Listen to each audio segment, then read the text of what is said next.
Advocate Anil വിളയിൽ വിശ്വ ഹിന്ദു പരിഷത്ത് സംസ്ഥാന general secretary നമ്മോടൊപ്പം ചേരുകയാണ്. അഡ്വക്കേറ്റ് അനിൽ വിളയിൽ, ഇവിടെ ഈ സ്വർണ്ണ കവർച്ചയുമായി ബന്ധപ്പെട്ട് തന്ത്രിയുടെ അറസ്റ്റും തുടർ നടപടിക്രമങ്ങളും ചില തിടുക്കങ്ങളും വലിയ ചോദ്യങ്ങൾ ഉയർത്തിയിരുന്നു പൊതുസമൂഹത്തിന് മുന്നിൽ തന്നെ. പക്ഷേ അതിന് പിന്നാലെ ഇതാ വിചാരണ കോടതിയുടെ ഇടപെടലുണ്ടായി, ജാമ്യം നൽകുന്ന സമീപനമുണ്ടായി. പക്ഷേ അതിനെ എതിർക്കുകയാണ് SIT ചെയ്യുന്നത്. ജാമ്യം റദ്ദാക്കണം എന്നാവശ്യപ്പെട്ടുകൊണ്ട് കോടതിയിൽ അപ്പീൽ നൽകാനുള്ള SITയുടെ നീക്കത്തെ എങ്ങനെ കാണുന്നു താങ്കൾ? SITയുടെ നീക്കം എന്ന് പറഞ്ഞാൽ വിനാശകാലേ വിപരീത ബുദ്ധി എന്നല്ലേ പറയാൻ സാധിക്കുള്ളൂ. കാരണം അവരാകെപ്പാടെ പൊളിഞ്ഞിരിക്കുകയാണ്. കാരണം SIT എന്ന് പറഞ്ഞ സംവിധാനം വളരെ നല്ല രീതിയിലൊക്കെ മുമ്പോട്ട് പോകുമെന്ന് ബഹുമാനപ്പെട്ട ഹൈക്കോടതി പോലും കരുതിയാണ് അന്വേഷണം ഇവരെ ഏൽപ്പിച്ചത്.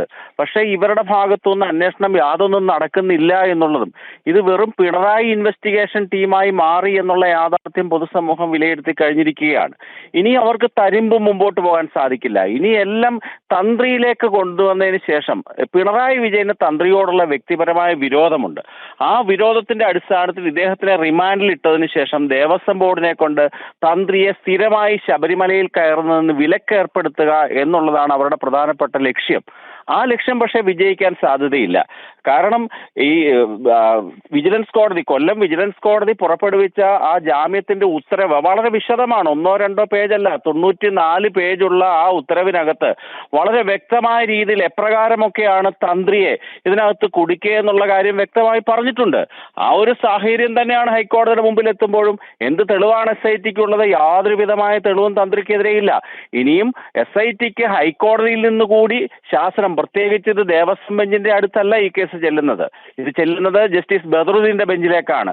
വളരെ നീതിയുക്തനായിട്ടുള്ള ഒരു ജുഡീഷ്യൽ ഓഫീസർ എന്ന രീതിയിൽ നേരത്തെ തന്നെ SITയെ പല രീതിയിൽ വിമർശിച്ചിട്ടുള്ള ഒരു ജഡ്ജി എന്ന രീതിയിലും ഈ ചെല്ലുമ്പോൾ തന്നെ അതെടുത്ത് ചവിട്ടിക്കൂട്ടി വെളിയിലേക്ക് എറിയാനുള്ള സാധ്യതയാണ് കൂടുതൽ.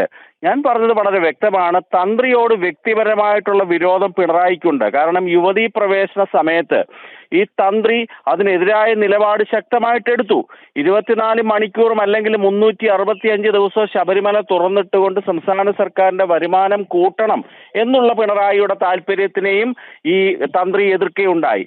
അങ്ങനെ നിരവധിയായ ഉദാഹരണങ്ങൾ ഉള്ള സാഹചര്യത്തിൽ തീർച്ചയായിട്ടും ഞാൻ ആദ്യമേ സൂചിപ്പിച്ചതുപോലെ തന്നെ ഈ SITക്ക് വിനാശകാലേ വിപരീത ബുദ്ധിയാണ്. ആരാണ് ഇവർക്ക് ഇതിനു വേണ്ടിയിട്ടുള്ള നിയമോപദേശങ്ങളും ഒക്കെ കൊടുക്കുന്നതെന്ന് അറിയില്ല. ഇത് തീർത്തും അപലപനീയമാണ്. ആരാണ് നിയമോപദേശം കൊടുക്കുന്നു എന്നുള്ള ചോദ്യത്തിന് ചില ഉത്തരങ്ങളും ഇപ്പോൾ ലഭ്യമാകുന്നുണ്ട് അഡ്വക്കേറ്റ് അനിൽ വിളയിൽ. അതായത് നിയമമന്ത്രി P രാജീവിന്റെ പ്രസ്താവന കൂടി ഇതിനോടൊപ്പം ചേർത്ത് വയ്ക്കേണ്ടേ. ഈ വിജിലൻസ് കോടതിയുടെ വിധി അല്ലെങ്കിൽ നിലപാട് അന്തിമമല്ല എന്ന് അദ്ദേഹം പറഞ്ഞു വെക്കുന്നു. അപ്പം സംസ്ഥാന സെക്രട്ടറി CPM സംസ്ഥാന സെക്രട്ടറി MV ഗോവിന്ദൻ പറയുന്നത് ഈ തന്ത്രിയുടെ നിക്ഷേപവുമായി ബന്ധപ്പെട്ട് കൃത്യമായ രീതിയിൽ അന്വേഷണം വേണമെന്നുമാണ്. ഈ 2 പേരും, സംസ്ഥാന സെക്രട്ടറിയും നിയമമന്ത്രിയും, ഇക്കാര്യം വ്യക്തമാക്കുമ്പോൾ SITക്ക് പിറകിൽ ശക്തമായ സമ്മർദ്ദമുണ്ട്. ഇതിന് പിന്നാലെയാണ് SIT ഇപ്പോൾ കോടതി ഇടപെടലുമായി മുന്നോട്ട് പോകുന്നത്. അപ്പോൾ ഉത്തരം സ്പഷ്ടവുമാണല്ലേ? തീർച്ചയായിട്ടും ഈ തന്ത്രിയുടെ വരുമാനത്തിനെ പറ്റിയും അദ്ദേഹത്തിന് എത്ര രൂപയുടെ സ്വത്തുണ്ട് തുടങ്ങിയ കാര്യങ്ങളെ പറ്റിയൊക്കെ തന്നെ ഈ ജഡ്ജിയായിട്ടുള്ള മോഹിതന്റെ ജഡ്ജ്മെന്റിൽ വളരെ വ്യക്തമായി പറഞ്ഞിട്ടുണ്ട്. അത് വേറൊരു കാര്യമാണ്. ഏതെങ്കിലും ക്രിമിനൽ ആക്ടിവിറ്റിയുടെ ഭാഗമായി തന്ത്രി ഉൾപ്പെട്ടിട്ടുണ്ടോ എന്ന് നോക്കേണ്ട ചുമതല മാത്രമേ SITക്കുള്ളൂ. തന്ത്രിയുടെ വരുമാനം കൂടുതലോ കുറവോ അക്കാര്യങ്ങളൊക്കെ അന്വേഷിക്കാൻ ഇവിടെ എൻഫോഴ്സ്മെന്റ് ഏജൻസിയും ഇൻകം ടാക്സ് ഡിപ്പാർട്ട്മെന്റും ഉണ്ടല്ലോ. എന്തിനാണ് രാജീവും മുഖ്യമന്ത്രിയും ഒക്കെ ഇതിന്റെ പുറകെ നടക്കുന്നത്? അവരുടെയൊക്കെ വരുമാനമോ?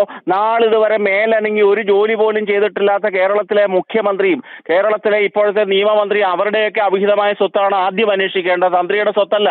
1000 ചില്വാനം ക്ഷേത്രങ്ങളുടെ താന്ത്രിക അവകാശമുള്ള ഒരാളിന് സ്വാഭാവികമായിട്ടും അതനുസരിച്ച് ആ ആനുപാതികമായിട്ട് സ്വത്ത് അദ്ദേഹത്തിന് കാണും. യാതൊരു ജോലിയും കൂലിയും നാളിതുവരെ ചെയ്തിട്ട്, വേർപ്പിന്റെ ഒരു ജോലി പോലും നാളിതുവരെ ചെയ്തിട്ടില്ലാത്ത കേരളത്തിലെ CPM നേതാക്കന്മാരുടെ വരുമാനമാണ് ആദ്യം അന്വേഷിക്കേണ്ടത്. രാജീവ് എന്ന് പറയുന്നത് ഒരിക്കൽ പോലും കോടതി കണ്ടിട്ടുള്ള ഒരാളല്ല. ചിലപ്പോൾ അദ്ദേഹം LLB എടുത്തിട്ടുണ്ടാകാം. അദ്ദേഹം പ്രാക്ടിക്കൽ നിയമവശത്തിനെ പറ്റി യാതൊരു ബോധവും ഇല്ലാത്തൊരു വ്യക്തി എന്ന രീതിയിൽ അദ്ദേഹം തികഞ്ഞ പരാജയം തന്നെയാണ്.